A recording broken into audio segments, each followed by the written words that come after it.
Sathya snacks எதுனா சாப்பிடணும் போலயே இருக்குல்ல.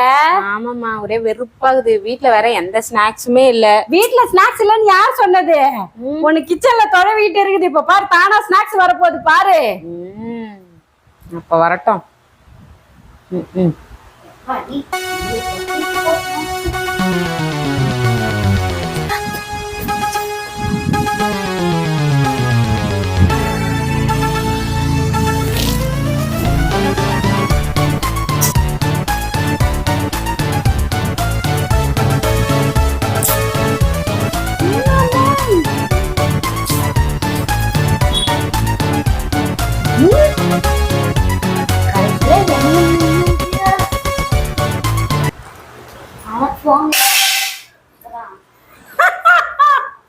எப்படி ஸ்நாக்ஸ் கிடைக்குன்னு சொன்ன பத்தியா? கட்டிச்சு பத்தியா? தானா போய் ஜெய்சங்கர் நாகேஷ் டெலிவரிஸ் எல்லாம் பழி வாங்குறாப்ல.